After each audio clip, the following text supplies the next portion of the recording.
Legenda Putri Gading Cempaka. Dahulu, di daerah Bengkulu Tinggi yang sekarang termasuk ke dalam wilayah Provinsi Bengkulu, pernah berdiri sebuah kerajaan yang bernama Kerajaan Sungai Serut. Pendiri sekaligus raja pertama kerajaan ini bernama Ratu Agung, yaitu seorang pangeran yang berasal dari Kerajaan Majapahit di Jawa. Konon, ia merupakan penjelmaan dewa dari Gunung Bungkuk yang bertugas mengatur kehidupan di bumi. Ratu Agung memerintah negeri itu dengan arif dan bijaksana. Walaupun rakyat yang diperintahnya adalah bangsa rejang sawah yang memiliki perawakan tinggi, tegap, dan besar, ia tetap sebagai raja yang disegani oleh seluruh rakyatnya. Ratu Agung mempunyai 6 orang putra dan seorang putri.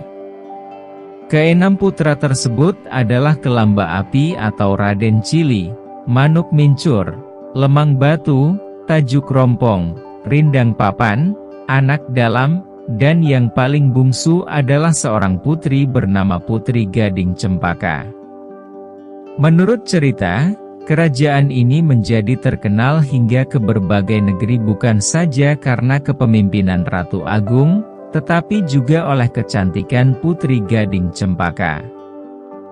Meskipun usianya baru beranjak remaja, keelokan para sang putri sudah terlihat sangat jelas, anggun dan mempesona bagai bidadari.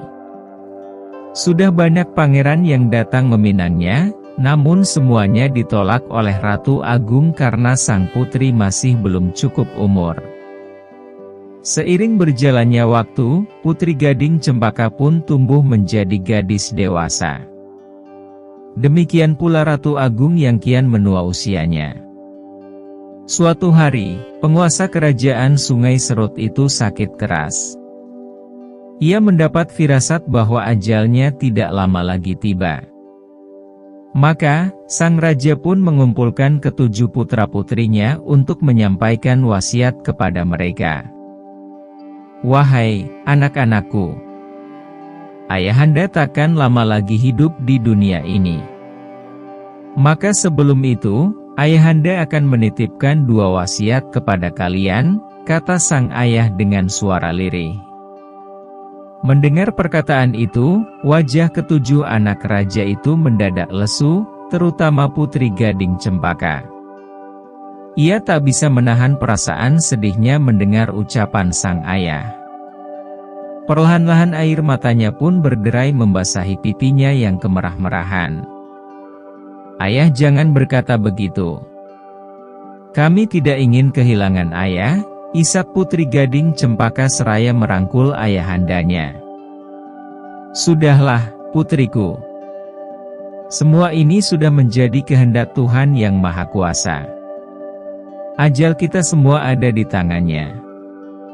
Kita tidak kuasa menahan jika ajal itu datang," ujar Raja Ratu Agung menenangkan hati putrinya. Raja yang arif dan bijaksana itu kemudian menyampaikan wasiatnya. "Demi menjunjung tinggi rasa keadilan, kedamaian, dan ketentraman di negeri ini, aku mewasiatkan tahta kerajaan Sungai Serut ini kepada putraku Anak Dalam. Aku berharap agar kalian semua tetap bersatu baik dalam suka maupun duka," ujar Ratu Agung kepada putra-putrinya seraya melanjutkan wasiatnya yang kedua. "Sekiranya negeri Sungai Serut ditimpa musibah besar dan tidak bisa lagi dipertahankan, menyingkirlah kalian ke Gunung Bungkuk. Kelak di sana akan datang seorang raja yang berjodoh dengan anak gadisku tercinta, Putri Gading Cempaka." Wasiat tentang tahta kerajaan Sungai Serut itu pun diterima oleh Anak Dalam tanpa ada rasa iri hati dari kelima saudara tuanya. Bahkan, mereka sangat mendukung dipilihnya Anak Dalam sebagai pewaris tahta. Selang beberapa hari kemudian, Raja Ratu Agung pun menghembuskan nafas terakhirnya. Seluruh negeri pun berduka cita. Putri Gading Cempaka seolah tidak rela melepas kepergian ayahanda yang amat dicintainya itu. Namun, sang putri pun hanya bisa pasrah dan berdoa agar ayahandanya mendapat ketenangan di alam kubur. Anak dalam kemudian dinobatkan menjadi raja menggantikan ayahnya. Namun, nama kerajaan itu kini bernama Kerajaan Bangkahulu. Seperti ayahnya, Raja Anak Dalam adalah pemimpin yang arif sehingga ia dan keenam saudaranya senantiasa hidup rukun dan damai. Dalam waktu singkat, kemasyhurannya pun tersebar ke berbagai negeri. Selain itu, kecantikan Putri Gading Campaka semakin membuat negeri kian dikenal. Sudah banyak bangsawan maupun pangeran yang datang meminangnya, namun belum satu pun pinangan yang diterima. Suatu hari, datanglah seorang putra mahkota dari kerajaan Aceh bernama Pangeran Raja Muda Aceh hendak meminang sang putri. Pangeran itu datang bersama segenap hulu balangnya dengan menggunakan kapal layar. Setiba di pelabuhan Bangkahulu, sang pangeran mengutus beberapa penasehatnya ke istana untuk menyampaikan pinangannya kepada Raja Anak Dalam. "Ampun, Baginda. Hamba adalah utusan Pangeran Raja Muda Aceh dari Kerajaan Aceh. Saat ini beliau menunggu di atas kapal yang sedang bersandar di dermaga," kata salah seorang utusan seraya memberi hormat. "Apa yang bisa saya bantu untuk pangeran kalian?" tanya Raja Anak Dalam. "Sebenarnya kedatangan hamba kemari untuk menyampaikan pinangan tuan kami kepada Putri Gading Cempaka," jawab utusan itu. Raja Anak Dalam tidak mau mengambil keputusan sendiri. Ia mengajak semua saudaranya untuk membicarakan masalah tersebut. Sementara itu, para utusan diminta untuk menunggu sejenak. Tak berapa lama kemudian, mereka pun kembali menemui para utusan untuk menyampaikan hasil mufakat yang telah mereka putuskan. "Maafkan kami, wahai utusan. Pinangan tuan kalian belum dapat kami kabulkan," kata Raja Anak Dalam. Serentak para utusan itu terkejut. Dengan perasaan kecewa, mereka segera kembali ke dermaga untuk melapor kepada Raja Muda Aceh. Betapa murkanya pangeran dari Tanah Rencong itu saat mendengar laporan tersebut. "Apa? Mereka menolak pinanganku," kata Raja Muda Aceh geram. Merasa dikecewakan, Raja Muda Aceh menjadi marah dan menantang Raja Anak Dalam untuk berperang. Perang besar tak terhindarkan dan berlangsung hingga berhari-hari dengan banyak korban jiwa yang berjatuhan. Perang terus berkecamuk. Mayat-mayat yang sudah berhari-hari bergelimpangan tanpa terurus mulai membusuk. Raja Anak Dalam dan seluruh pasukannya tidak tahan lagi menahan bau busuk tersebut. Saat itulah, sang raja teringat pada wasiat ayahandanya. "Wahai saudara-saudaraku, sesuai dengan pesan ayahanda bahwa jika negeri ini sudah tidak aman lagi, kita disarankan untuk menyingkir ke Gunung Bungkuk," kata Raja Anak Dalam. Akhirnya, Raja Anak Dalam serta keenam saudaranya segera menarik diri menuju Gunung Bungkuk. Sementara itu, Pangeran Raja Muda Aceh bersama pasukannya yang masih hidup kembali ke Tanah Rencong tanpa membawa hasil. Sepeninggal para pemimpinnya, Kerajaan Bangkahulu menjadi kacau. Mendengar kabar tersebut, datanglah 4 pasirah, bangsawan, lebong balik bukit untuk menjadi raja di sana. Namun, setelah berhasil menguasai negeri tersebut, mereka malah saling bertikai karena memperebutkan wilayah kekuasaan. Menurut cerita, pertikaian keempat pasirah tersebut didamaikan oleh Maharaja Sakti. Ia adalah utusan Kerajaan Pagaruyung, kerajaan di Minangkabau yang diperintah oleh Seri Maharaja Diraja, untuk berkelana. Akhirnya, keempat pasirah tersebut segera menghadap Sultan Pagaruyung untuk memohon agar Maharaja Sakti yang adil dan bijaksana itu diangkat menjadi raja di Bangkahulu. Permohonan mereka dikabulkan. Upacara penobatan Maharaja Sakti pun dilaksanakan di Balairung Kerajaan Pagaruyung. Setelah itu, Baginda Maharaja Sakti berangkat menuju ke Bangkahulu dengan diiringi oleh ratusan pengawal dan juga oleh keempat pasirah. Setiba di sana, upacara penobatan sebagai raja di negeri itu pun telah disiapkan.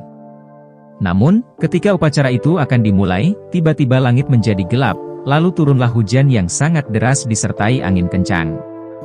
Atas kesepakatan bersama, upacara itu akhirnya ditunda sambil menunggu cuaca kembali cerah. Namun, hingga malam hari, hujan dan badai tak kunjung berhenti. Malam itu, Baginda Maharaja Sakti bermimpi melihat seorang bidadari sedang menari-nari di tengah hujan badai. Ajaibnya, tak sedikit pun tubuh bidadari itu basah terkena air hujan. Bidadari itu kemudian menuju ke Gunung Bungkuk. Keesokan harinya, Baginda Maharaja Sakti menceritakan perihal mimpinya kepada keempat pasirah yang kemudian meminta seorang peramal untuk menafsirkan mimpi tersebut. Ampun, Baginda. Ternyata, bidadari cantik yang ada di dalam mimpi Baginda adalah Putri Gading Cempaka, putri penguasa wilayah ini di masa lalu. Kini, ia tinggal di Gunung Bungkuk bersama keenam saudaranya. Jika Baginda bisa membawanya ke sini, Baginda akan mendirikan negeri ini tegak kembali dengan selamat. Menurut ramalan hamba, Putri Gading Cempaka kelak akan menurunkan raja-raja di negeri ini, ungkap peramal itu. Mendengar keterangan tersebut, sang Baginda pun berhasrat meminang sang putri. Ia lalu mengutus keempat pasirah dan beberapa pengawalnya untuk menjemput Putri Gading Cempaka di Gunung Bungkuk. Setiba di sana, mereka menghadap Raja Anak Dalam dan semua saudaranya. Ampun, Baginda. Kami adalah utusan dari Tuanku Baginda Maharaja Sakti. Atas titah beliau, hamba diminta untuk menjemput Tuanku Putri Gading Cempaka beserta tuan-tuan sekalian. Baginda Maharaja Sakti bermaksud mengangkat Tuanku Putri Gading Cempaka menjadi permaisuri di negeri Bangkahulu, ungkap para utusan itu. Raja Anak Dalam bersama saudara-saudaranya pun menerima pinangan Maharaja Sakti sesuai dengan wasiat ayah mereka. Akhirnya, pesta pernikahan Putri Gading Cempaka dengan Maharaja Sakti pun dilangsungkan di Bangkahulu. Pesta berlangsung meriah karena bersamaan dengan upacara penobatan Maharaja Sakti menjadi raja di negeri Bangkahulu. Setelah menikah, dibangunlah istana baru yang megah sebagai pusat pemerintahan. Oleh karena letak istana itu berada di kuala Sungai Lemau, maka kerajaan itu pun berganti nama menjadi Kerajaan Sungai Lemau. Baginda Maharaja Sakti memimpin kerajaan itu dengan arif dan bijaksana. Ia dan permaisurinya pun hidup bahagia. Begitulah kisah Putri Gading Cempaka yang telah menurunkan raja-raja Kerajaan Sungai Lemau.